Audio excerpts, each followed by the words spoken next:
Hello. आज हम review करेंगे सिलकैट 9 BRC section. Let's go. IMS, it seems after seeing this particular mock, I think they have done some bit of work. So in the sense that initial mocks which I had reviewed were not that good, in the sense that passages were okay, but the questions were vague and some were wrong, as I had pointed out. But in this particular one, I could find maybe a few questions that were questionable, so to say. But by and large, it was okay, much better than the previous mock. So it seems they are listening to people out there. Uh, ऐसा लगता है। तो अब इन्होंने एक change नहीं किया है अभी तक। तो वो चेंज ये है कि जो पिछले साल का पैटर्न था कैट 2024 में, that there was a mix of questions, that the passages and the VA questions were not in sequence। तो वैसा नहीं है यहाँ पे। इन्होंने पहले सारे पैसेजेस दिए हैं and then they given the BA questions. So maybe as we go forward, they will mix and match. So let's take a look at the first RC. First RC talks about crony capitalism. So what is crony capitalism? Crony means some friend, right? But generally it is used in a negative sense, in the sense that when someone you are friends with, or somebody is friends with you for personal gain, तो जो नेताओं की, bureaucrats की, जो लोगों से साठ गांठ जिसको कहते हैं होती है, and then they make and then they take advantage of that and maybe tweak get the policy tweaked, or maybe get decisions done in their favor to suit their business interest। तो उसको crony capitalism बोलते हैं। ये हमारे यहाँ पे अगर आप देखेंगे, राहुल गांधी जो है वो मोदी जी के ऊपर इस constant accusation that Adani Ambani की सरकार, सूट बूट की सरकार। So basically, that is what his mind is crony capitalism in India. अब है नहीं है, I'm not commenting on that, but that's what it is when you are close with the people in power and you can get things done through them to your favor. So basically, the business does not happen on the basis of free market or a competition, as capitalism says, but on the basis of your friendship or closeness with the people in power। उसको crony capitalism बोलते हैं। तो उसी के बारे में इसमें बात की गई है। पैसेज कुछ ज्यादा मुश्किल नहीं था, छोटा और स्ट्रेट फॉरवर्ड पैसेज है। When economist explain the financial crisis that hit tiger economies of Indonesia, Malaysia and South Korea in the late 20th century, some reach for the term crony capitalism. So ये tiger economies जो Asia की थी, तो they were rocked in the late 90s by a crisis. And ये जो crisis था उसको उन्होंने कहा कि क्रोनी कैपिटलिज्म के कारण था। A cozy relationship between governments and firms distorted markets, leading to currency crisis, fueled by close ties between business, banks, and politicians। So, जैसा मैंने आपको बताया, क्रोनी कैपिटलिज्म में there is a tie, close tie between the businesses, banks, politicians, bureaucrats, everybody. Companies took excessive risk, safe in the knowledge that economic institutions were designed for their benefit। It was because of this rot that everything came tumbling down। So in the first para, he says कि जो tiger economies थी Asia की, इसमें जो financial crisis था, that was because of crony capitalism। People still worry about such practices elsewhere। The idea that personal connections can yield huge advantages has led to warnings about a new age of cronyism। Some believe that protectionist policies and trade wars, whenever they arise, provide fresh opportunities for lobbying and rent seeking। So lobbying India में जैसे अभी legalise नहीं है, lobbying in US में चलता है। So there are various business houses, business groups, they have lobbyists who go and lobby, means उनके favour में पॉलिसीज को बेंड कराने की कोशिश करते हैं, नॉट बेंड, और may be the policies tweaked in their favour. तो उस तरह की लॉबिंग यूएस में तो लीगलाइज है, यहाँ पे नहीं है। तो ये जो दूसरी जगह पे भी प्रैक्टिस हो रही है, इसके बारे में बोलने की personal advantage can, connections can yield huge advantages. और जो जब भी प्रोटेक्शनिस्ट पॉलिसीज आती है, जैसे टैरिफ्स लगा दिए जाते हैं या और किसी तरह का प्रोटेक्शन इंडस्ट्री को दिया जाता है, या ट्रेड वॉर्स होते हैं जैसे अभी चल रहा है, तो ऐसे में people say that this gives fresh opportunities for lobbying and rent seeking. Rent seeking means कि जब आप अपने, so let's say whoever is in the position of power, वो कुछ भी काम कराने के पैसे लेता है, right. So as we know that हमारे यहाँ पे बाबूडम है, ब्यूरोक्रेसी है, वहाँ पे अगर आपको कोई भी फाइल क्लियर करानी है तो आपको पैसे देने पड़ेंगे। That's kind of trend ceiling. You are going to find the halls of power filled with special interest groups, one observer has warned। Markets also reflect the assumption that connections to influential figures are extremely valuable। Shares of firms linked to powerful supporters sometimes shoot up dramatically। Trade policies ऑफर involve granting specific advantage to select firms. तो ये सब चीजें हो रही हैं या होती है। इस तरह की जब क्रोनिज्म आता है तो यू विल फाइंड ये हॉल्स ऑफ पावर, तो जितने भी जहाँ पे भी मिनिस्ट्रीज हैं, जहाँ पे भी जो भी ऑफिसेज हैं, वहाँ पे स्पेशल इंटरेस्ट ग्रुप के लोग घूमते रहते हैं। और connections to influential figures are extremely valuable. जो शेयर्स हैं, तो let's say in India if you talk about Adani, तो shares will shoot up dramatically. और ट्रेड पॉलिसीज इस तरह से बनती हैं ताकि उनको स्पेसिफिक एडवांटेज मिल जाए। Early research on the political economy of the rent seeking society examined how governments might issue import licenses to favor companies. So it also used to happen in India in the past when we had the license Raj, that the license to manufacture was given to only some people, and that too it was too much in control of the government. तो वो बाद में 1991 में dismantle हो गया मनमोहन सिंह के reforms में। तो अभी भी ये है। These decisions did not just distort the market, they also forced firms to waste resources by competing for such privileges. A vicious circle ensued. The public noticed that profits were unjustly and demanded more intervention, which created more opportunities for rent seeking. Other economists argued that rent seeking also reduces innovation, as would be entries are turned off by the hassles of obtaining permits. So this is like a vicious circle. Companies को उसमें spend करना पड़ता है, waste करने पड़ते हैं resources, right. आपको अगर ब्राइबरी करनी है, आपको अगर पैसा खिलाए काम करना पड़ता है, तो आपका सारा पैसा उसमें जा रहा है, rather than you are putting that money in research and development और इनोवेशन। तो कुछ लोग कहते हैं कि दिस क्रोनी कैपिटलिज्म और rent seeking it kills innovation, ऐसा लोग बोलते हैं। एज वुड बी एंट्रेंस, तो क्योंकि कोई नया अगर एंट्रेंट है, सपोज कोई नए इंसान को आना है मार्केट में, तो उसको इतने परमिट्स लेने हैं, इतना सब पैसा खर्च करना है, तो they will be dissuaded from doing so, right? So this particular paragraph talks about the new age of cronyism and how disadvantageous it is for certain people who want to enter new, and how the existing set of people who are very close to the government and other powerful figures, they take advantage of it. तो ये सारा इसमें बताया गया, simple है, straight forward. For all theory, evidence of aggregate harm can be difficult to spot. Some of the fastest growing economy in history were rife, means abundant, full of, with crony capitalism. और ये एक नई अभी ये नया point लाया है कि यहाँ से जितना भी हमने पढ़ा उससे हमें लगता है कि क्रोनी कैपिटलिज्म से इकोनॉमी को काफी हार्म हो सकता है। लेकिन जो एविडेंस है ऑफ टोटल हार्म, वो थोड़ा डिफिकल्ट है थॉट करना, क्योंकि जो फास्टेस्ट ग्रोइंग इकोनॉमीज रही है हिस्ट्री में, उनके अंदर भी क्रोनी कैपिटलिज्म काफी था। Research finds that share price of companies in politically connected networks can be boosted by the potential for corruption. At the same time, leaders who preside over such systems often become synonymous with impressive rates of growth. So simple सी बात है, if there is a leader and even though he's resorted to crony capitalism and awarded or given favorable terms to his particular friends, still the economy has grown, and therefore that leader becomes synonymous with impressive rates of economic growth. People are not able uh, to put their finger on this. उन्हें समझ नहीं आता कि ये basically growth inherent growth हो रही है या क्रोनी कैपिटलिज्म के कारण है। Still the leader claims the credit for such growth.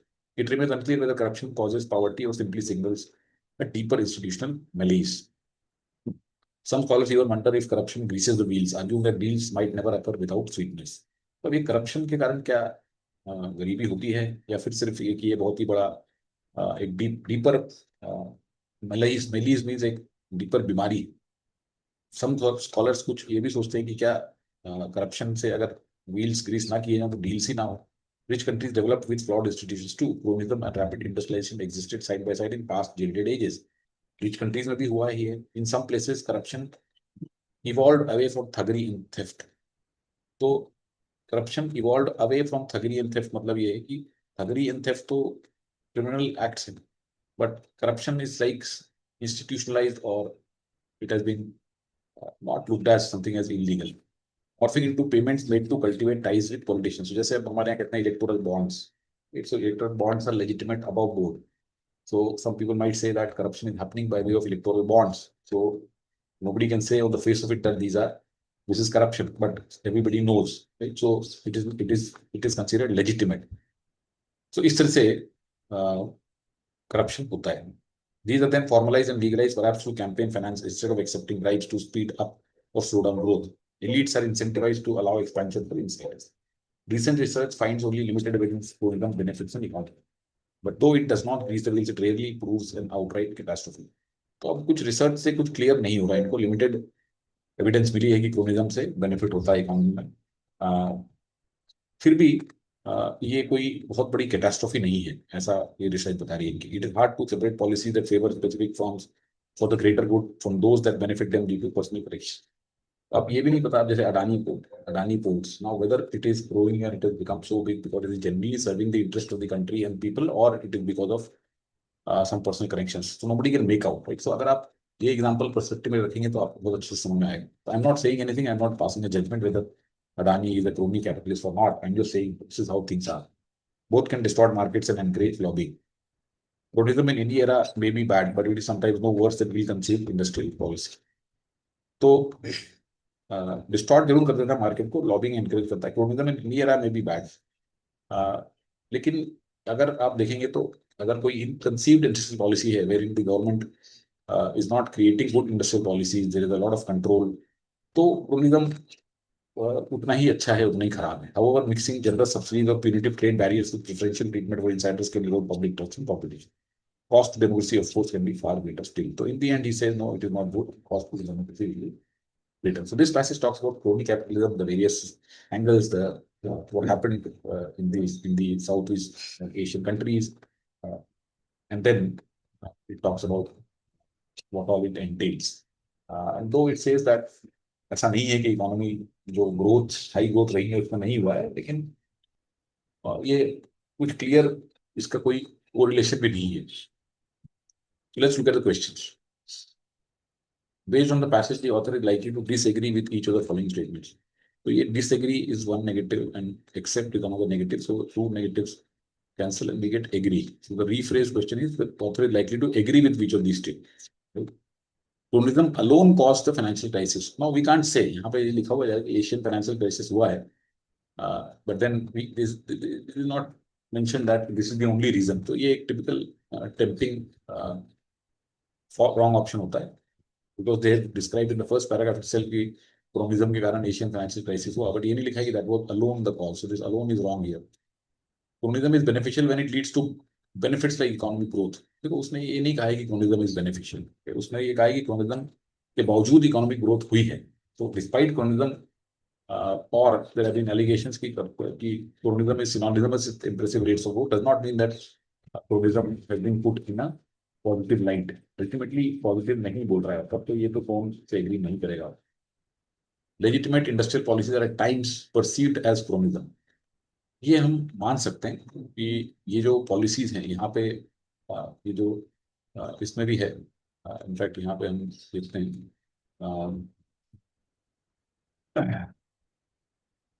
So we can figure it out.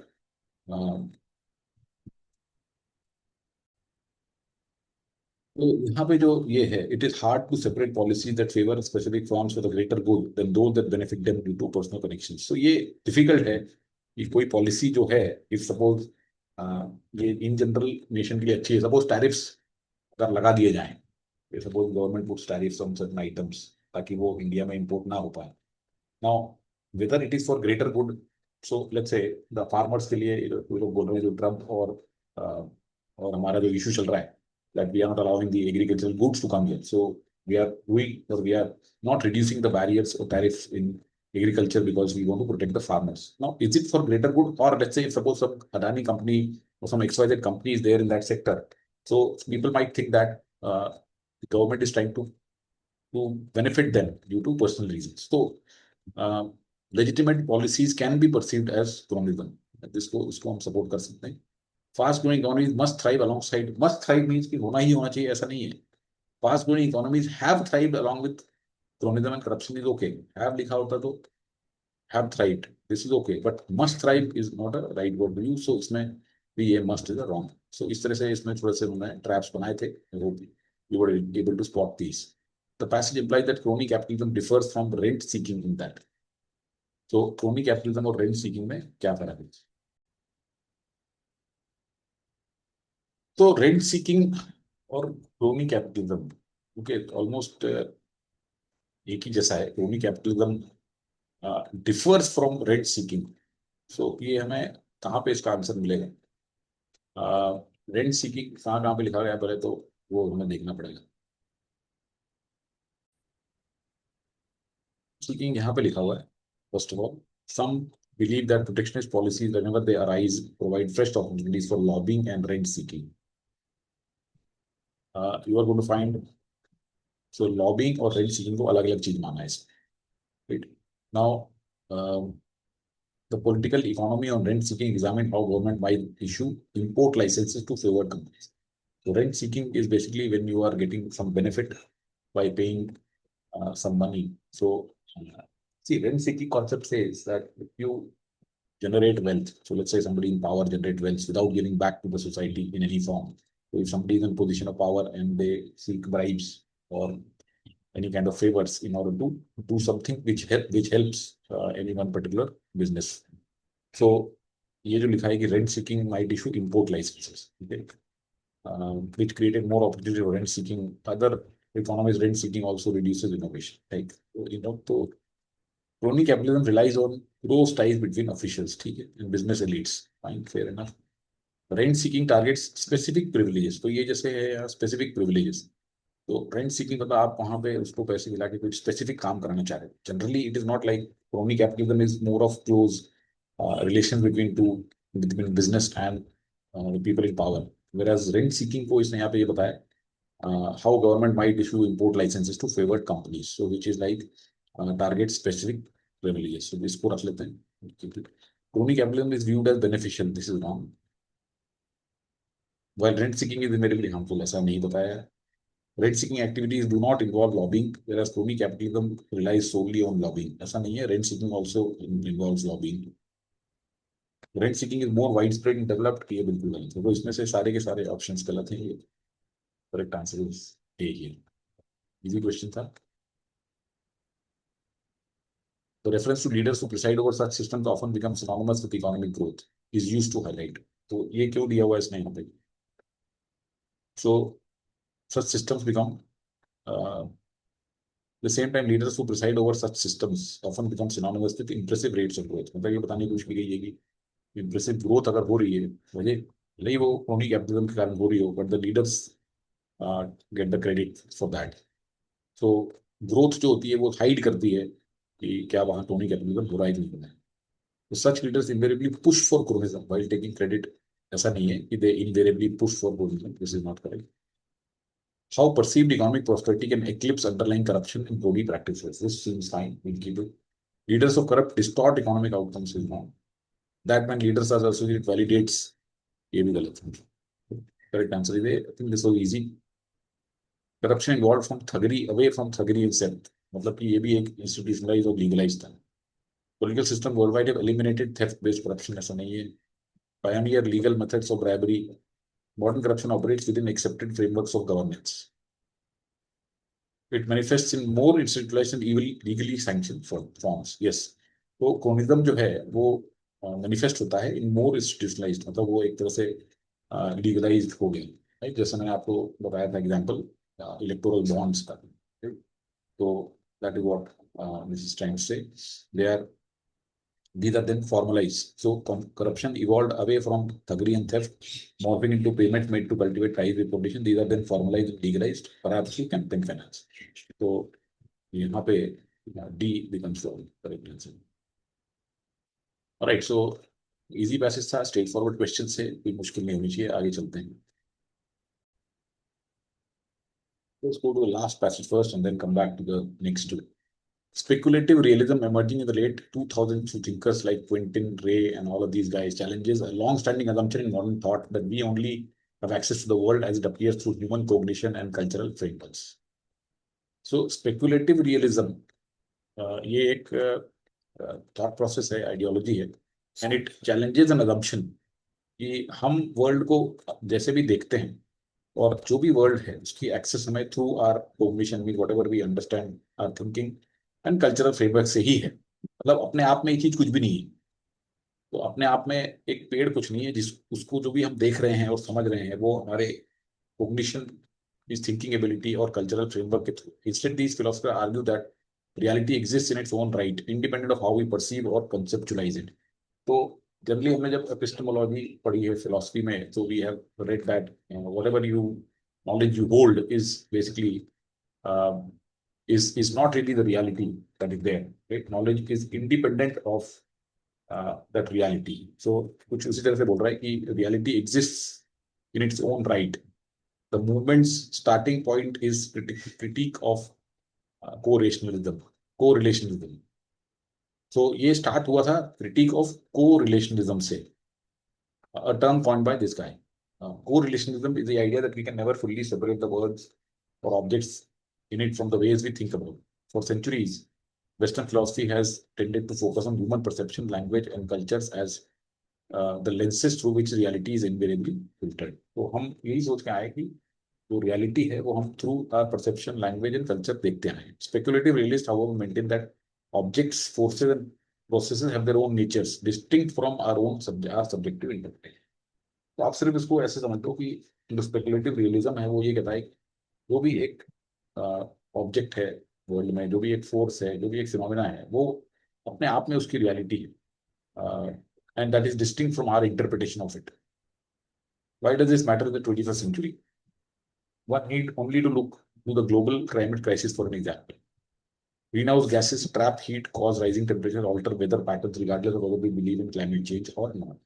तो क्लाइमेट चेंज जो है उसमें हम बिलीव करें ना करें, लेकिन वो तो हो रहा है. Green house gases trap heat, ये तो सच्चाई है. कॉज राइजिंग टेम्परेचर्स, ये भी सच्चाई है. एंड ऑल्टर वेदर पैटर्न, ये भी सच्चाई है, वेदर वी बिलीव इट और not. In other words, the Earth systems operate independently of our debates or biases. So whether half the people agree that there is something called as climate change, half the people do not agree, it doesn't matter, because the Earth system operate independent of this, even if those biases slow down meaningful policy action. So there are some biases. So some people who, let's say, somebody like Trump, who does not believe in climate change, will go around saying drill, baby, drill, right? So it slows down meaningful policy action by emphasizing a reality not beholden to human perspectives. Speculative realism underlies the urgency of grappling with the material world on its own terms. A similar argument can be made in discussion about AI. Algorithms learn from data and shape the digital environment in ways that can be object to human users.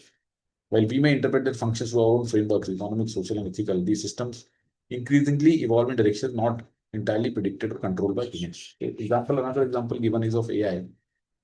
That AI will learn from data and shape the digital environment in ways जो हमें नहीं दिखेगा.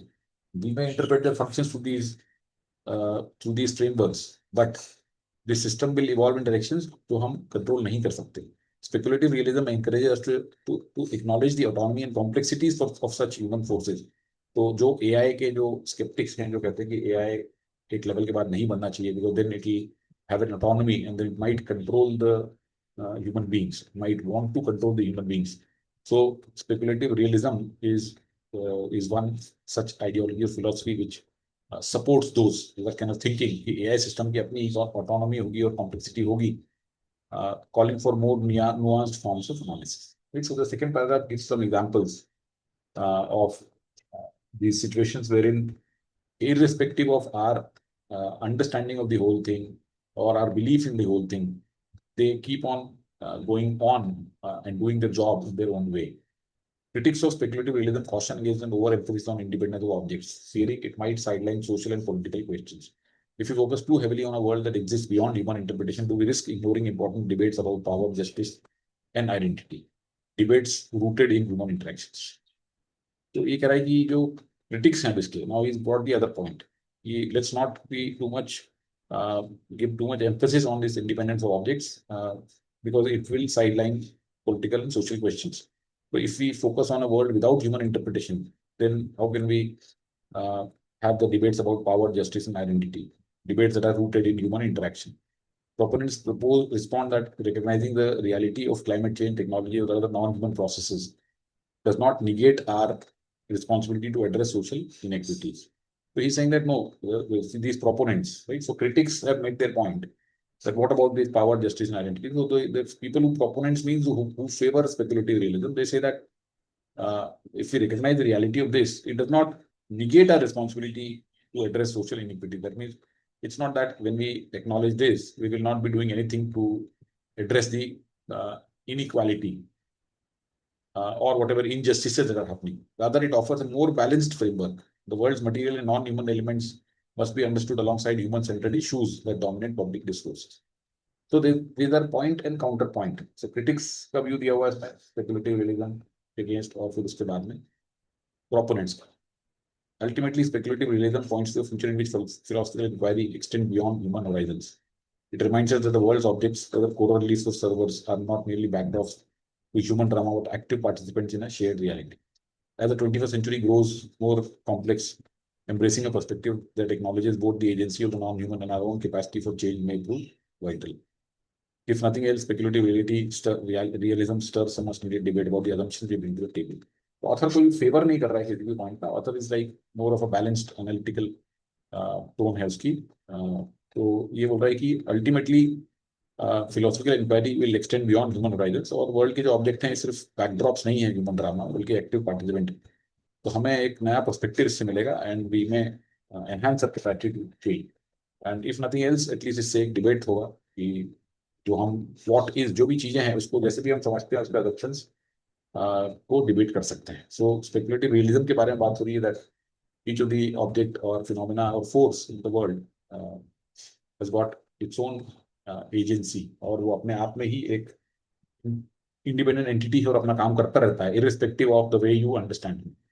इसको इसके against भी कुछ लोग हैं और जो कहते हैं कि अगर ऐसा सोचने से फिर जो इनजस्टिस और इनइक्वालिटी वगैरह हो रहा है उसका क्या हो. तो वो तो नहीं, दोनों चीजें एड्रेस कर सकते हैं. तो author says it's a new way of looking at things. So let's go to the questions. तो दिखने में मुश्किल था, right? This passage looked difficult. Philosophical, speculative realism कोई पढ़ के if you get turned off, then you might lose opportunity to score good marks here. According to the passage, speculative realism is a philosophical movement that focuses primarily on demonstrating the irrelevance of correlationism. No, उसका starting point था correlationism को address करने का, लेकिन ये नहीं है कि वो इसीलिए पैदा हुआ है. Right? Movement's starting point is a critique of correlationism. Does not mean that it is primarily focused on dominating the irrelevance. गलत. Asserts that reality is entirely shaped by human cognition and cultural frameworks. No, speculative realism तो कहता है कि reality is not shaped entirely by this. Right? उसकी अपनी reality भी होती है. Concentrate on addressing real world issues like climate change नहीं है. This is does not. ये तो example दिया हुआ है. Correct answer D है. Maintains non-human entities a genuine alien influences. बहुत easy question था. Everybody should have got this correct. Greenhouse gases trap heat, cause temperatures, blah blah. What is the purpose of this example? It is employed to highlight how political debates have overshadowed policy intervention. बिल्कुल गलत है, कोई sense नहीं है इस option का. It is cited to argue that climate change is purely a matter of differing perceptions. ऐसा भी नहीं है कि इसको climate change जो है वो सिर्फ एक matter of differing perception से इसके लिए यूज किया गया. बिल्कुल गलत ऑप्शन, आराम से हट जाएगा. It is introduced to illustrate that real world phenomena operate independently. तो एग्जाम्पल दिए गए हैं कि real world phenomena operate independently, रख सकते हैं इसको. It is cited to argue that climate change is real but unrelated to human activities.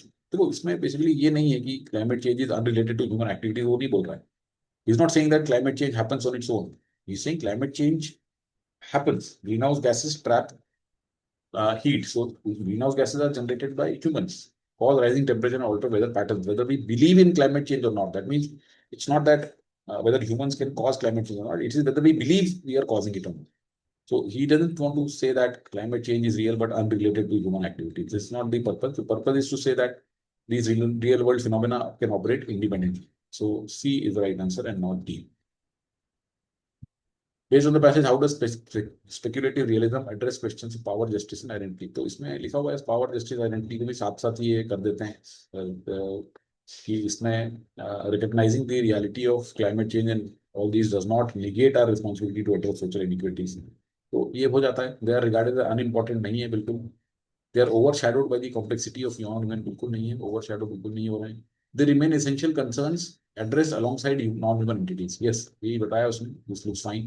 They are considered unreal constructs. गलत. बहुत easy questions हैं इस passage के end से. Let's look at the last one. Which of the following best describes the tone and style? Philosophical and abstract, providing structured arguments yet limiting them mainly to speculations. ऐसा कुछ भी नहीं है. This is wrong. Objective and explanatory. Okay. Objective. Methodically introducing concepts, addressing counter arguments, and maintaining a balanced perspective. This looks fine. Overly emotional and alarmist बिल्कुल नहीं है. Didactic means in the manner of teaching, and supportive. Supportive means उसको favor कर रहा है. Focusing on explaining the movement's ideas while selectively using real world illustrations. इसमें ये part ठीक है कि explaining the movement of idea, movements ideas while selectively using real world illustrations is okay, but is it didactic and supportive? Is it supportive? Is the author saying that yes, speculative realism exists, or he's just simply saying that ultimately it points to a future in which beyond? So he's not making a judgment whether speculative realism is real or not. He's only saying that और कुछ करे ना करे, ये हमारे जो assumptions हैं, हम जो भी what is means जो reality है उसको देखते हैं जिस तरीके से उसको डिबेट में लेके आएगा. But he doesn't really support it that this is there. Okay? He's basically brought out the counterpoint, then he has addressed that counterpoint, and then has moved out saying that it can stir the much needed debate. So supportive इसमें समझ नहीं आ रहा. Didactic means teaching जैसा बिल्कुल ही plain वैसा भी नहीं है. इसमें objective and explanatory is a better way to put it. So we will go with B. So this was a little more challenging question than the other three questions here, wherein some of you might be inclined to choose D. पहले मुझे भी D लग रहा था, supportive D लग रहा था थोड़ा बहुत in the last paragraph, but didactic जैसा दूसरा focusing on explaining the movements ideas is fine, but so methodically introducing concept, ये दोनों चीजें यहाँ कवर की गई है. इसमें addressing counter arguments है, क्योंकि ये पूरा पैराग्राफ एक काउंटर आर्गुमेंट था. इसमें वो नहीं है. while selectively using real world illustrations, maintaining a balanced perspective. So this looks better than D. All right, let's go to the next question. Okay, so this looks like maybe a little more difficult to understand passage, but let's understand इसमें है क्या. So basically it talks about DNA, it talks about genome, okay, it talks about genes. So basically what is DNA? See, DNA, genes, for let's say when we talk about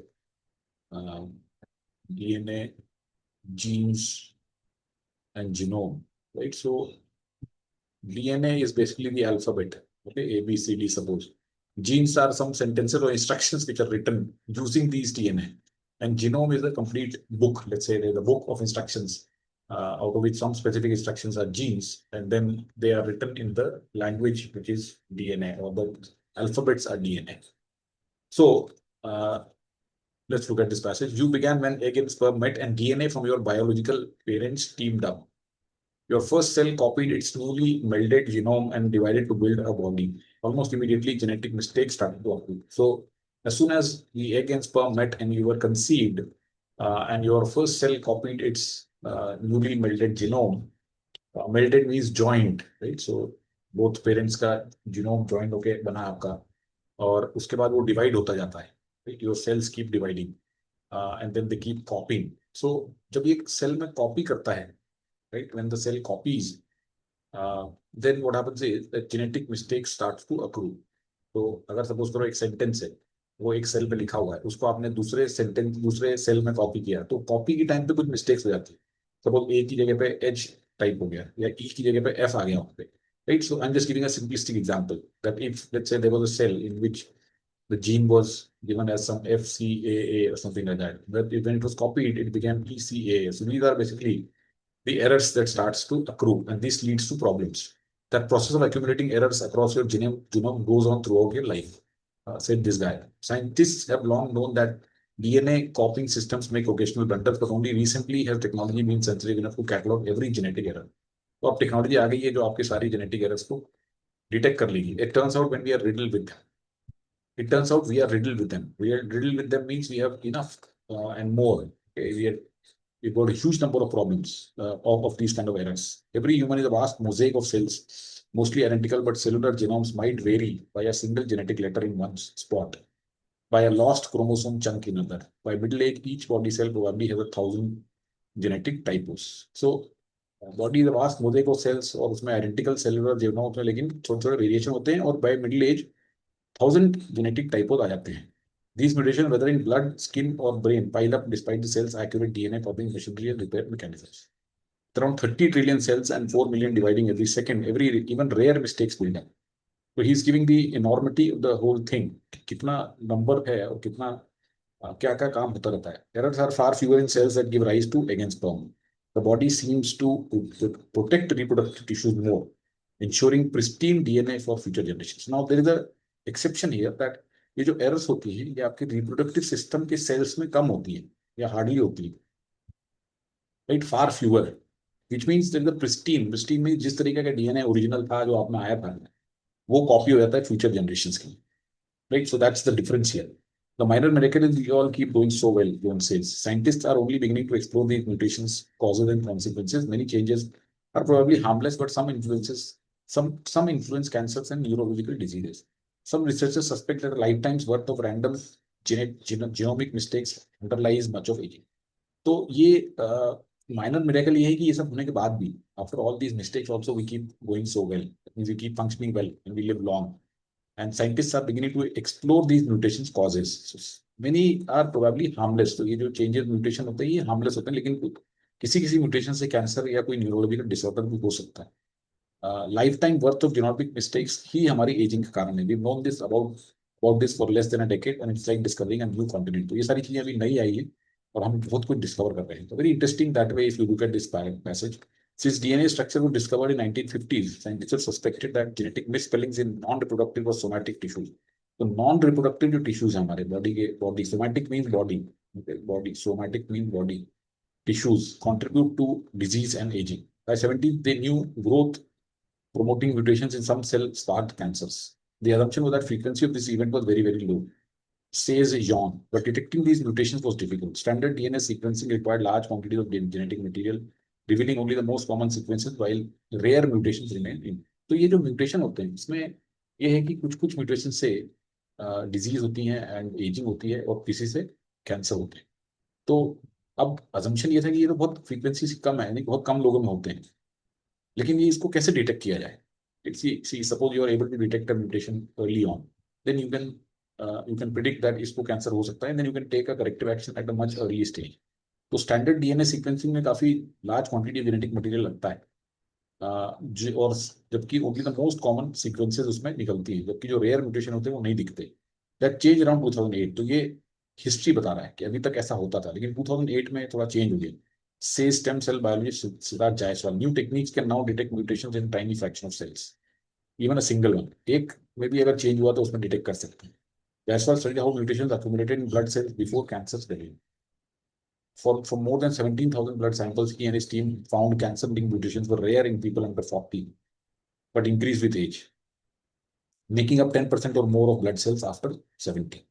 तो 17,000 blood samples में से उसकी team ने cancer link mutation जो थे वो 40 से नीचे वाले में कम थे, लेकिन एज के साथ इंक्रीज कर रहे थे, और 70 के बाद तो 10% लोगों में हो गए. तो म्यूटेटेड सेल्स और ऑफन क्लोन्स थे, ये कॉपीड थे. Blood cell making stem cell picks up mutations. Figure that blood cell making stem cell, ये जो blood cell making stem cell है ये म्यूटेशंस पिकअप कर लेता है, that it gave it an advantage in growing and dividing. तो जो उसको एडवांटेज मिला ग्रोइंग एंड डिवाइडिंग का, इसके कारण वो उसने पिकअप कर ली म्यूटेशंस. तो वो decades it out competes normal stem cells, producing a large genetically matched group. These efficiently dividing mutated blood cell clones were linked to higher risks of blood cancer, heart disease, and stroke. And yet, surprisingly, they were also tied to 1/3 lower risk of Alzheimer's. तो ये जो mutated blood cell clones थे इसके कारण ज्यादा blood cancer, heart disease वगैरह हो रहे थे, लेकिन इसके एक सरप्राइजिंग बेनिफिट भी था, that it lowered the risk of Alzheimer's. Chaiswal, who co-authored an article, Blood Cell Clones Health Impacts, speculate some clones may better populate brain tissue or clear toxic proteins. तो इसके कुछ advantages भी बताए गए हैं, ऐसा हो सकता है. It's a very interesting passage about DNA and how DNA is copied in cells, and the cells basically divide, and then errors creep up, and errors then are mutations which then lead to some diseases. Earlier ये diseases detect नहीं होती थी क्योंकि काफी ज्यादा large quantity genetic material चाहिए रहता था, लेकिन 2008 के बाद छोटी सी क्वांटिटी एक सेल में ही पता लगा लेते हैं. और उसके पीछे इन्होंने ये भी बताया कि जो blood cell making stem cells है ये क्लोन्स बना देते हैं, और इस क्लोन के कारण काफी कैंसर या दूसरी बीमारियां होती हैं, लेकिन ये हेल्प भी करता है lowering your 1/3 risk of Alzheimer's. So let's look at the questions here. According to the passage, which the following is not mentioned or implied as a potential outcome of somatic mutations. Somatic mutation, body से mutations का क्या नहीं है. And heightened risk of certain cancers, ये तो है, साफ साफ बोल रहा है. इन्फ्लुएंस ऑन न्यूरोलॉजिकल डिसऑर्डर्स बोल रहा है, देखिए ये साफ साफ यहाँ पे बोल रहा है. Many changes are probably harmless but some influence cancers and neurological diseases, साफ साफ बोल रहा है. तो रिड्यूस ससेप्टिबिलिटी ऑफ अल्जाइमर्स, ये भी बोल रहा है कि ये जो दास में बोला है रिड्यूस ससेप्टिबिलिटी ऑफ अल्जाइमर्स, ये भी बोला है। तो मतलब ये आंसर नहीं है, sorry. And capacity to reverse inherited disorder, ऐसा कहीं पे बात नहीं है, this is the answer, simple है। Minor miracle we all keep going so well imply that, ये जो माइनर मिरेकल है कि हमारे इतने सारे जो चेंजेस होते हैं, म्यूटेशंस होते हैं, despite that we keep going well. तो इसका क्या वो है, the body natural repair mechanism fully eliminate any harmful impact, ऐसा कुछ नहीं है, fully eliminate is totally wrong here. Humans barely accumulate genetic errors making the risk of serious ailments negligible, ऐसा बिल्कुल भी नहीं है। Despite the genetic mutation, the human body continues to function effectively. Yes, this looks to be fine. Inherited genes exhibit remarkable resilience protecting us from harmful mutations. Absolutely not. Because in many cases, harmful mutations cause cancer, other diseases, stroke, heart disease वगैरह बोला है इसमें। तो ऐसा नहीं कि it protects us from harmful mutation. That is wrong. It exhibits remarkable resilience. That's wrong. Then we had this also as wrong. Rarely accumulate genetic errors. नहीं, हमारी बॉडी में एरर ही एरर भरे पड़े हैं, वो बोल रहा है। So this is totally wrong. ये देखिए कैसे किस तरीके से एक एक वर्ड यूज करके मैं गलत है। Based on the discussion of blood cell clones in the passage, which of the following statements can be inferred? They vanish quickly, removed by the body before causing any lasting damage. बिल्कुल गलत है। Blood cell clones के बारे में last में बात हुई है, लास्ट पैराग्राफ में। Blood cell clones they invariably and significantly raise the risk of age-related diseases. Invariably मतलब ये रिस्क रेज करते ही हैं ब्लड सेल क्लोन्स, ऐसा है क्या? Let's read it. The mutated cell were often clones. Blood cell making stem cell picks up mutation that gives an advantage in growing and dividing. Over decades, it outperformed normal, producing a large genetically. These efficiently dividing were linked to higher risk of this. They were also tied to this. तो ऐसा जरूरी नहीं है कि ये आपको नुकसान ही कर रहे हैं, इसलिए इनवेरिएबली या सिग्निफिकेंटली रेज ये गलत है। Mutated blood cell clones can increase the incidence of neurological disorders. ऐसा तो नहीं बताया है, न्यूरोलॉजिकल डिसऑर्डर की बात नहीं हुई है यहाँ पे। ये इसमें बताया है कि blood cancer, heart disease and stroke, तो न्यूरोलॉजिकल डिसऑर्डर की बात नहीं हुई है, तो this is also wrong. Their growth advantage increases certain health risk while reducing, ये बिल्कुल सही है। अल्जाइमर्स वगैरह कम हो गया, और लास्ट में जो लिखा उसने भी टॉक्सिक वो प्रोटीन भी क्लियर कर देता है, बेटर पॉपुलेट ट्रेनिंग इशू, ये तो एडवांटेजेस भी होते हैं, right? So we can go with D here. Based on the discussion of blood cell clones, which of the following statements can be inferred? Most disease-causing mutations are concentrated in somatic tissues.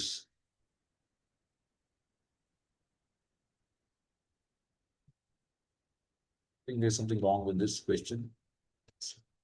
Which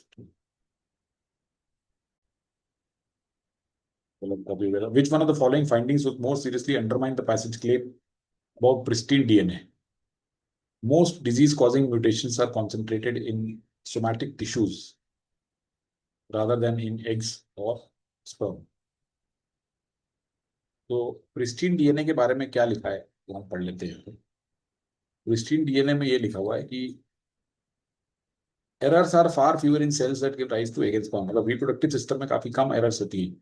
body seems to protect reproductive tissues more, ensuring pristine DNA for future generations. इसको हमें weaken करना है तो हमें ऐसा statement ढूंढना पड़ेगा जो ये बोले कि नहीं नहीं, ये जो एरर्स होती है ये रिप्रोडक्टिव टिश्यूज में भी होती है। तो ऐसा हमें ऑप्शन कहाँ मिल रहा है? तो ऐसा हमें ऑप्शन बी में मिल गया, all cells including reproductive ones accumulate errors at comparable rates in the human genome. Yes, absolutely. So if all cells including reproductive ones accumulate errors, then this pristine DNA thing is wrong. So B looks to be the correct answer. Certain mutations provide unexpected health benefits. इससे कोई sense नहीं है, इस totally unrelated है।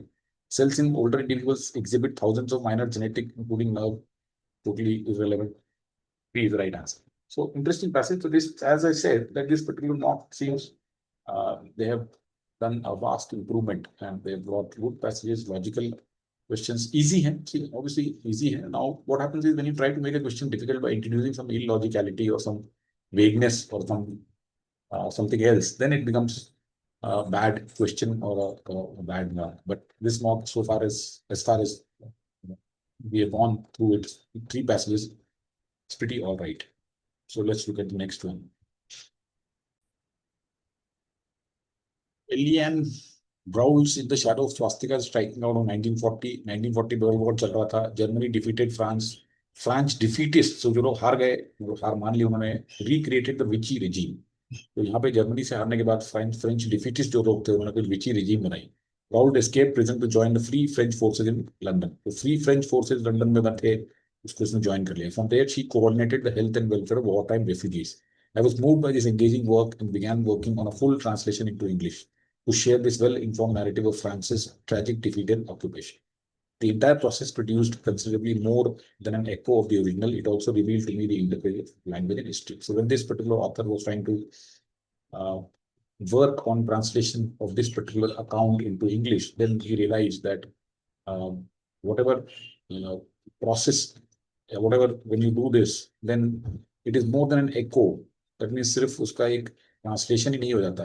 There is an interplay of language and history. The relationship between language and history is critical to a competent rendering of text from one language to the other.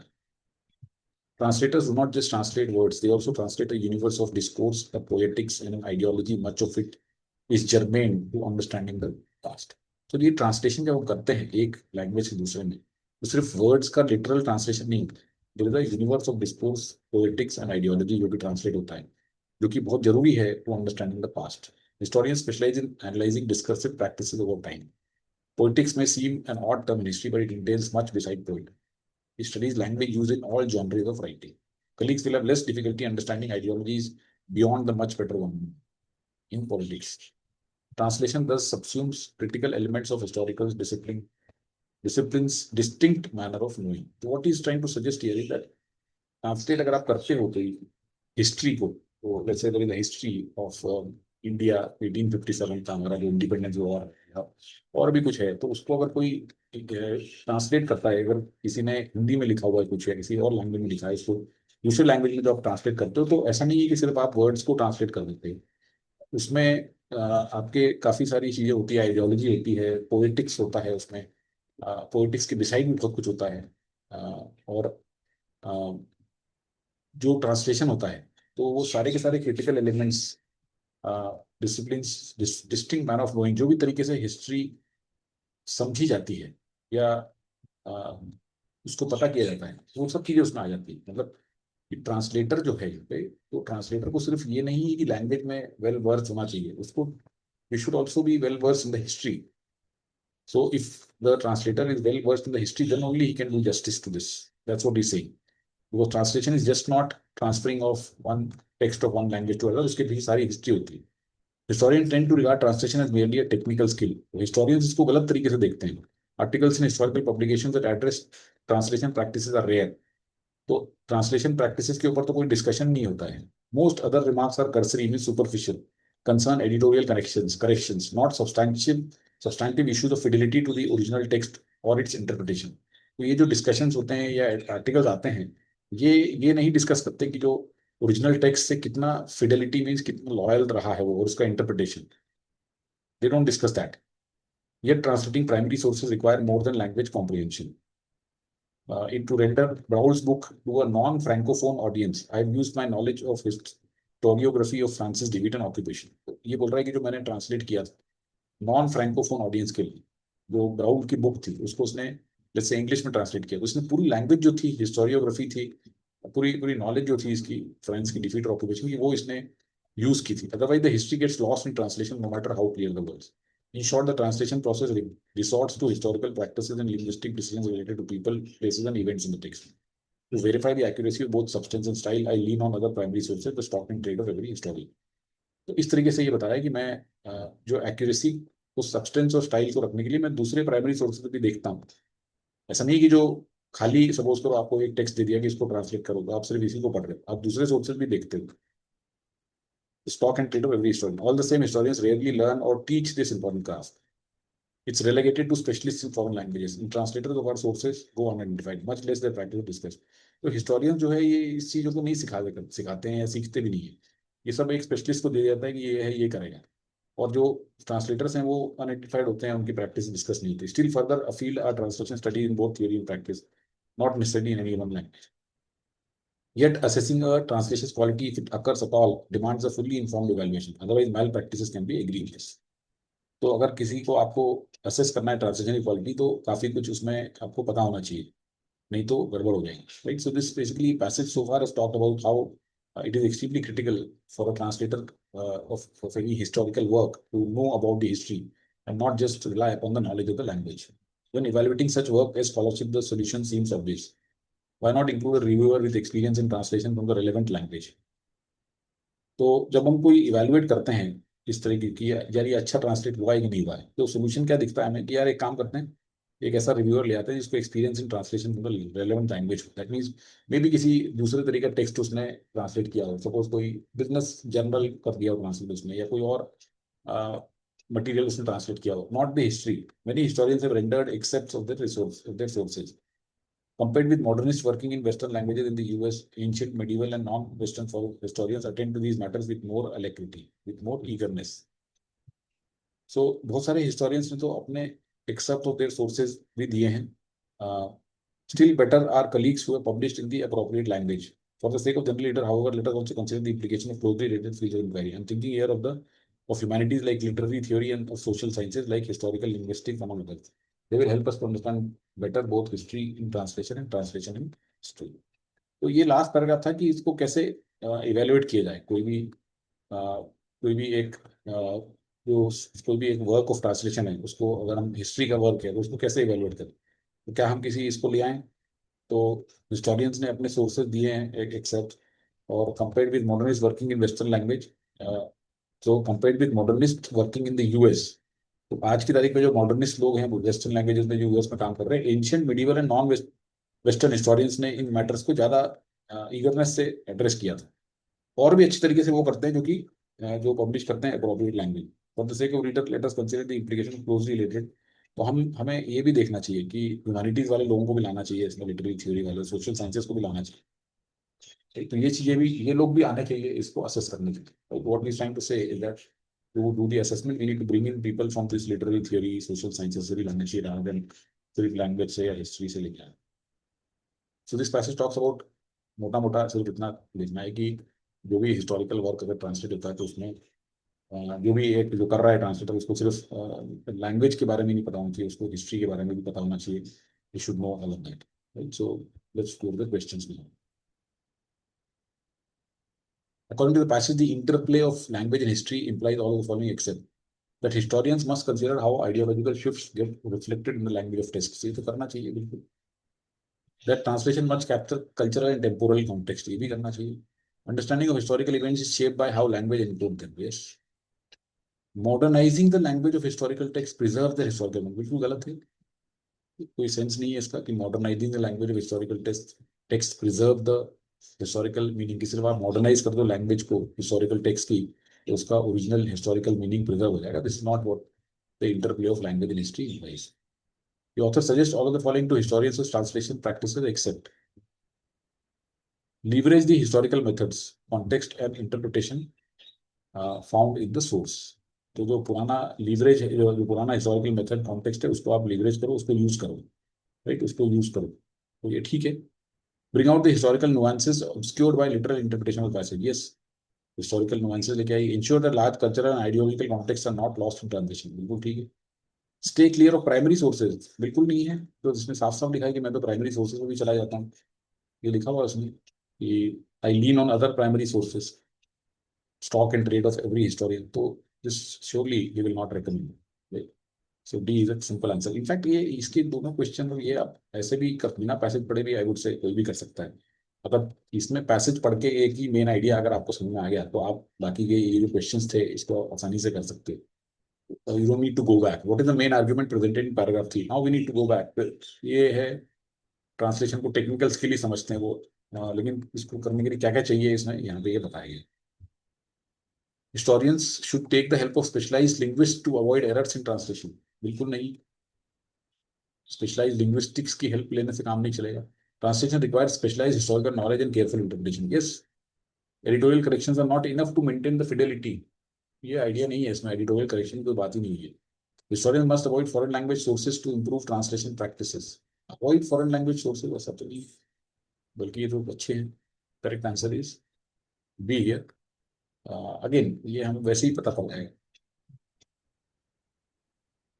ये जैसे इसमें लिखा ना कि historians rarely learn or teach, it is relegated to specialists in foreign language. and the translators of our sources go unidentified. तो ये तो गलत चीज बता रहा है, ये थोड़ी मेन आइडिया है. Must avoid foreign language sources to improve translation practices. तो historians must avoid specialists, ठीक है, they must avoid, उन्हें करना ना चाहिए, वो बात ठीक है, बट ये कोई मेन आइडिया नहीं है उसका. The author mentions historical linguistics and literary theory in order to show the dominance of technical translation skills. Show that these fields are more relevant to historical scholarship than to poetry. Poetry कहाँ आ गया? Historical linguistics तो last में आया कि इन सबके भी लोग होने चाहिए. Show how related disciplines can preserve the accuracy of texts, historical context. Yes. Show that historians should focus on specialized translation theory rather than general history. तो simple. I think ये पैसेज एक बार पढ़ के आप इसमें से सारे क्वेश्चन ही मेरे ख्याल ऐसे ही हो जाएंगे. इसमें कोई वापस वापस देखने की जरूरत नहीं है. जो 3 क्वेश्चन, क्योंकि इन्होंने ये जो 3 ऑप्शन जो है वो आसानी से बना रखे हैं जो कि एलिमिनेट हो जाए. There was no confusion here in any question. I would say we should get all the questions correct here. Alright, so that takes care of the passages. Now let's go to questions, the other VA questions. Let's come to the I would say most difficult, I won't say difficult, but the most illogical aspect of all IMS mocks, which is their para summaries. So this has been steadily, I've been maintaining that IMS summaries are the worst. So let's see whether these summaries turn out to be the same, or the way they have improved the RCs. So have they done the same thing with summaries also? Words and sentences have multiple uses meaning on depending on context. Believe and I eat have profoundly different roles, as do I believe and I believed, or I believe and he believes. The present tense first person use of inclinational verbs such as I believe normally describe my ability to predict my probable acts based on knowledge, but can also seem to be descriptive of my mental state and so not based on knowledge or information. So ये जो I believe है और I eat, so obviously these are two different, it plays two different roles. Similarly, I believe and I believed ये भी अलग चीजें हैं. I believe और he believes ये भी अलग अलग चीजें हैं. तो present tense first person use ये है, जैसे आई बिलीव. इंक्लिनेशनल वर्ब्स, इसको इंक्लिनेशनल वर्ब बोला है. Inclination is a tendency, disposition. तो ये डिस्क्राइब करते हैं मेरी ability to predict my knowledge, predict my probable act. So I believe I will go to the college now. So that's a probable act based on knowledge. Class है तो मुझे जाना है, I believe. But it can also seem to be descriptive of mental state. I believe I'm not in a good shape, and so not based on any knowledge or information. In the former sense, it does not describe a truth, but makes itself true in the act of saying it. I believe it's raining, makes itself true. That is, disposition verbs used in first person present tense can be causally self-reflexive. They instantiate themselves, but when they are not testable. Quite complicated passage, I would say. काफी सारी नई नई चीजें हैं. I've heard for the first time inclinational verb, disposition verbs instantiate themselves, they are not testable. Sometimes when we do not get complete sense, we can go to the options and see whether we can fill that gap in. कुछ कुछ समझ में आ गया इसमें, I'm sure आपको. कि I believe जो चीज है वो कोई ट्रूथ डिस्क्राइब नहीं करता, लेकिन makes itself true in the act of saying it. I believe it's raining makes itself true. तो it can be causally, means cause and effect, self-reflexive हो सकते हैं. They instantiate themselves, but they are not testable. Language is highly contextual, and verbs like I believe can function either as expressions of mental states or as statements that validates themselves through their utterance. The meaning of words and sentences shift with context. This is better than saying language is contextual. And in case of disposition verbs like I believe, their first person present use can be self-instantiating and not testable. The role of inclination verbs like I believe varies depending on context. They can either describe a mental state or predict an action, sometimes making themselves true in the act of being said. The role of inclination verbs depends on the context. ये भी ठीक दिख रहा है. First person present tense use of disposition verbs like I believe can be self-reflexive, meaning they bring themselves into existence but not verifiable in the traditional sense. Quite, I don't know what to say, but again, this is one of those which better should be left alone. इस तरह के summary छोड़ दो तो better है, क्योंकि वो बहुत ज्यादा, फर्स्ट ऑफ ऑल, एक तो समझ नहीं आती है. दूसरा, इसमें इतना छोटा छोटा सा डिफरेंस करके रख देते हैं दैट, तो what ever you mark, it में यू मे फाइंड कि दैट इज नॉट ट्रू. तो आप इसमें 2-4 मिनट लगा दोगे और उसके बाद गलत मार्क कर दोगे. इस तरह से मेरा तो सजेशन है कि इस तरह के क्वेश्चन को छोड़ देना चाहिए हमें, जहाँ पे इतने लंबे लंबे ऑप्शंस हैं. राइट, दो options also, like language is highly contextual, चलो इसको तो हटा दो. So as I said, this is not good. ये चलो हटा दिया थोड़ा इजीली. डी को भी थोड़ा इजीली हटा सकते हैं. First person present tense can be self reflexive, इसमें वो कॉन्टेक्स्ट वाली बात नहीं हुई है, इसको हटा दो. अब आप बी और सी को इवैल्यूएट करो. The meaning of words and sentences shift with context. ठीक है, ये डिपेंड हो गया. चलो, in case of disposition verbs like I believe that first person can be self-instantiating and not testable. Does it convey this whole thing? The first person present tense use. जबकि ये बोलता है role of inclination verb varies depending on text. They can describe a mental state or predict an action, sometimes making themselves true in the act of being said. So this also ठीक है, पूरा completely सही नहीं है, but ठीक है. And so I don't know, maybe correct answer given is B. So that's it. B looks to be better than C in the sense that ये थोड़ा सा doubtful लग रहा है मुझे. But again, all said and done, it's a useless question, should be left alone. So they are not improving on summary. Let's go to the next one. Yes, life is waiting, attentive waiting. It is passing time through time without anything happening too much, too late. That is, even anti-aging treatments only delayed. It is not easy to have to face death when we live surrounded by it all the time. If not in our house with the little days, and we leave home and we know, we see things of the world, the more death lies in the dirty dog floor to ill our patients. We choose to forget, to live for ourselves, wandering metaphysical, do well philosophy. We are well immersed in the realms of symbols of an eschatological nature. Okay, again, a twisted kind of a para summary. तो जो मुझे sense इसमें से मिल रहा है कि आप जो है अपना टाइम पास कर रहे हो, कुछ हो नहीं रहा है, और सिर्फ डिले कर रहे हो डेथ को फेस करना. Right, so and we choose to forget, to live for ourselves a wandering metaphysical existence. तो अब उसको कोप करने के लिए आप we choose to forget and live for ourselves in a wandering metaphysical existence, as well as, and in fact we'll do philosophy. We are well immersed in symbols and signs of almost eschatological, mean death related. Human existence is marked by an ongoing confrontation with death, which we evade through distraction, metaphysical reflection, and immersion in symbolic meaning. तो human existence is marked by an ongoing confrontation with death which we evade. तो death से कोई बच सकता है क्या? तो ये तो वैसे ही गलत हो गया. Which refers to death, right? So death can be evade? No. Death के थॉट्स को हम इवेट कर सकते हैं, right? To shield ourselves from the thoughts of death we can do, but we can't evade death. Life is a process of enduring time and suppressing awareness of death, leading us to embrace philosophy and symbols as coping mechanisms. This looks okay, we'll keep it. Life is an act of waiting and avoiding the inevitability of death. Avoiding the inevitability. As we immerse ourselves in symbols, philosophy and metaphysical wandering. मुझे इसमें से be better लग रहा है, because यहाँ पे लिखा है so we choose to forget. So there is something like a cause and effect. Okay, it is not a parallel thing. So we choose to forget, to live ourselves a wandering metaphysical existence. तो ये सब चीजों को हम भूलने के लिए ये करते हैं, right? Leading us to embrace philosophy and symbols as coping mechanisms. Life is a process of enduring time. So this looks better to me. जबकि करेक्ट आंसर उसमें दे रखा है सी.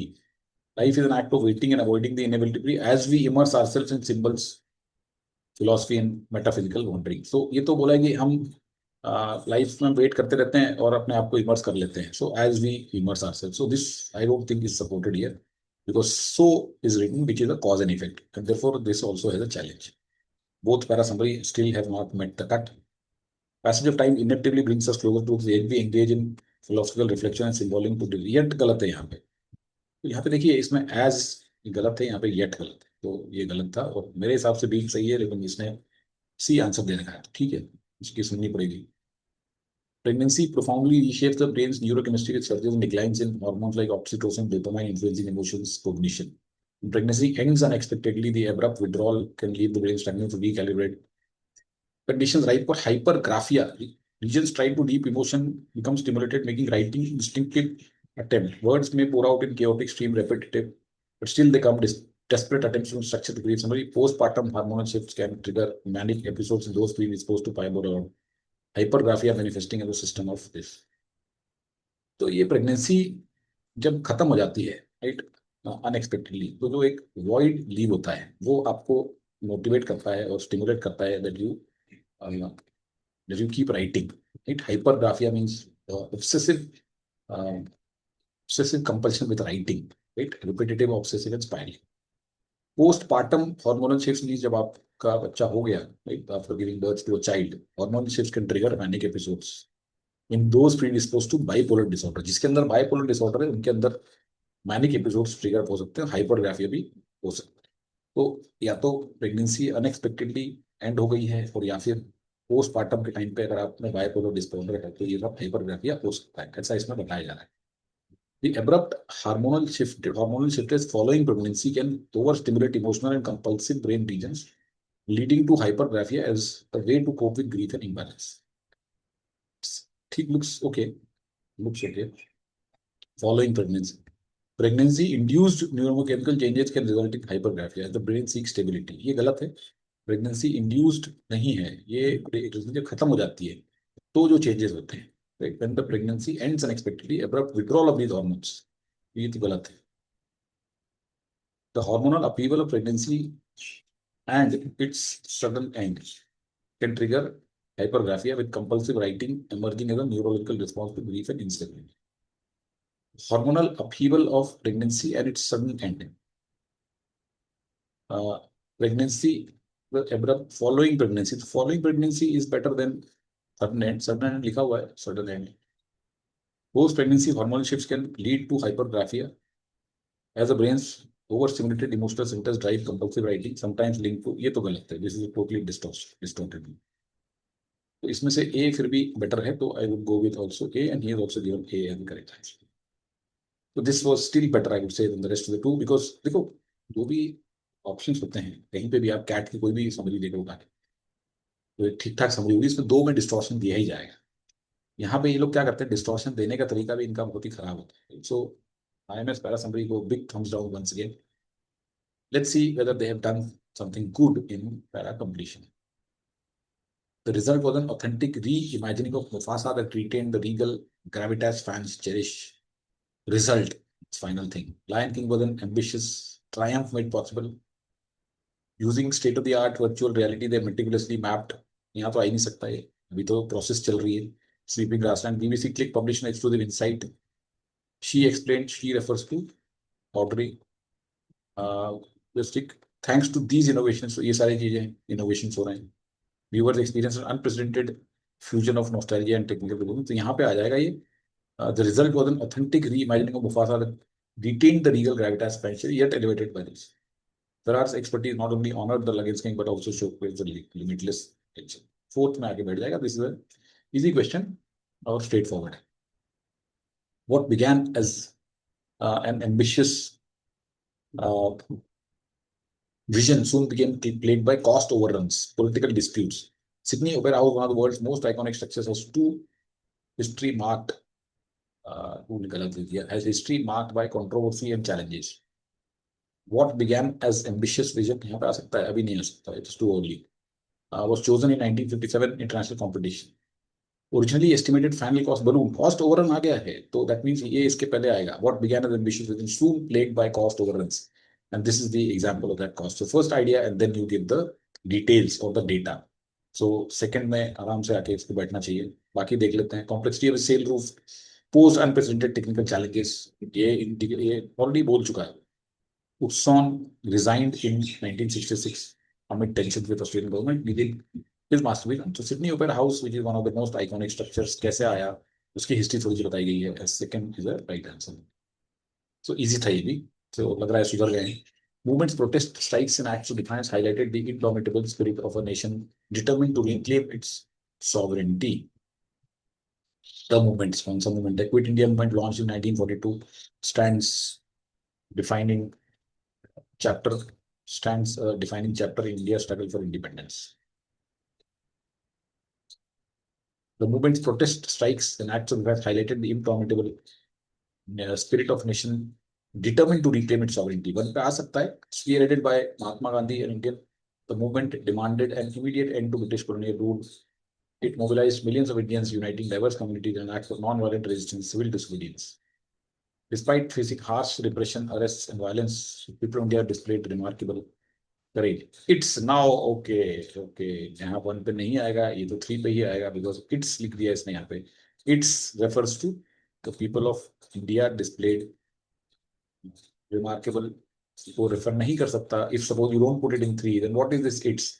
This its is the movement's legacy. So its refers to movement, and this is the clue here that we were looking for, and therefore this would come and fit in three. So ये एक its अगर आपने ठीक से इसको पहचान लिया कि this its refers to the movement, तो आपका काम हो गया. Otherwise you might put it in one or two or I don't know where, right? So you will put it in three, which is the correct answer. So this also was an easy question. So if you ask me, para summary तो दिए जाएंगे 1/3, para completion को दिए जाएंगे 3/3. So good job, good questions, not illogical by any sense, क्योंकि initially किया था इन्होंने, अपने मन से सेंटेंस बीच में डाल दिए.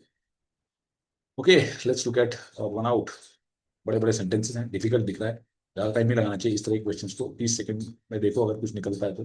More over including a control group that does not reduce social media use is essential. Heavy teenage social media use are clearly connected, though it remains disputed whether the relationship is merely correlational or truly correlational or truly causal. There is little doubt that mental health of teenagers has deteriorated sharply since the introduction of smartphones. This challenging design study the test reducing social media. Groups of teenagers should go together so that online interaction replaces real world engagement. Okay. So, moreover, including a control group that does not reduce social media use is essential. While current evidence suggests a link, findings remain inconclusive. तो study की बात हो रही है. It is challenging to design studies that test if reducing social media can improve mental health, as trials with individual teenagers living with their while their friends remaining active may yield less benefit. अच्छा, तो जो studies हैं ये क्या social media reduce करने से mental health improve हो सकती है, इसमें काफी चैलेंज है. क्योंकि अगर इंडिविजुअल टीनेजर्स अगर हम ग्रुप बनाएंगे, अगर हम एक जैसे स्टडी जिसके ऊपर कर रहे हैं रिसर्च, तो टेस्ट ग्रुप जो बनाएंगे तो उसमें से अगर इंडिविजुअल टीनेजर्स ने छोड़ दिया, उनके फ्रेंड्स एक्टिव रहे, तो इससे तो आइसोलेशन भी हो जाएगा और इससे disease benefit. More over including a control group does not reduce social media use, that does not use social media, it does not reduce, is essential. While current evidence suggests the link, findings remain inconclusive. So 4 और 1 तो linked है. Group of teenagers should go off social media altogether so that online interactions are replaced with real world engagement. Heavy teenage social media use and higher levels of depression and anxiety are clearly connected, though it remains disputed whether the relationship is merely correlational or causal. तो ये भी linked है. 2 भी इसमें आ जाएगा. 2, 4, 1 तो इसमें आ जाएंगे, right? Because यहाँ पे ये बताया कि इसके they are trying to determine whether the relationship between social media usage and higher levels of depression is just a correlation or what, एक से दूसरा होता है. तो challenging to design studies, क्योंकि आपको ऐसे लोग चाहिए जो सारे के सारे ना सोशल मीडिया को यूज कर रहे हैं. कंट्रोल ग्रुप ऐसा चाहिए. 2, 4, 1 तो है. अब 3 और 5 में ढूंढना पड़ेगा. There is little doubt that mental health of teenagers, especially girls, has deteriorated sharply since the introduction of smartphones. Okay, ये तो लग रहा है. Group of teenagers should go off social media together so that online interaction replaced with real world engagement. Okay. I don't know, मतलब fifth और three में इसने correct answer 3 दे रखा है. The 3 is the odd one out. So where would 5 fit in? I'm still trying to figure it out. Where would 5 fit in? Group of teenagers should go off social media together so that online interactions are replaced with real world engagement. ये तो एक including a control group that does not reduce social media use is essential. While current evidence suggests a link, the findings remain incomplete. तो अगर आप ये fifth वाला इसके बाद में लगाओगे तो ऑलरेडी उसने बता दिया है कि लिंक है लेकिन findings inconclusive. It is challenging to design studies reduce if trials with individual teenagers living with their friends. Group of teenagers should go off together. ये आ सकता है वैसे 4 के बाद 5 आ सकता है. I think 4 के बाद 5 weeks logical. So 2 से start करके can go to 4. It is challenging to design studies if trials with individual teenagers living with their while their friends remain active. इसलिए ये recommendation है कि group of teenagers should go off social media altogether. So 5 आ सकता है, and then 1 moreover including a control group that does not reduce is essential. 2, 4, 5 1 बन सकता है, और ये वाला जो है this 3 can be your very difficult question. 30-40-50 second से ज्यादा नहीं लगाने चाहिए इस तरह के क्वेश्चन में, क्योंकि बहुत क्लोज है और इतना टाइम हमने लगाया, then we were able to figure out. So I would suggest just mark whatever comes to your mind. This mountain range, which stretches across 3,500 kilometers from the warming roughly. So this mountain range है क्या है? कौन सी है? Hindu Kush Himalayas. तो 4 और 1 linked है. Climate change is accelerating this trend. Which trend? The UN has declared that 2025 to be International Year of Glacier Prevention, making it a fitting moment to confront the stark reality that the world's ice sheets are melting. Climate change is accelerating this trend. तो आ सकता है यहाँ पे उसके बाद 4. Particularly Hindu Kush known as third pole, as it contains the largest volume of ice outside of Arctic and Antarctic. Mountain range है, तो ये global average है.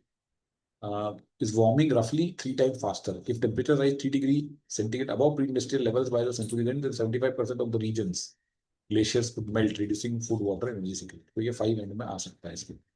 3 जो है, at the launch last month of International Year of Glaciers Preservation, WMO described it as a wake-up call to the world. ये भी कहीं ना कहीं है लिंक, लेकिन इन चारों के साथ में नहीं आ सकता, तो 3 है. अगेन है डिफिकल्ट, so दोनों वो तो डिफिकल्ट थे.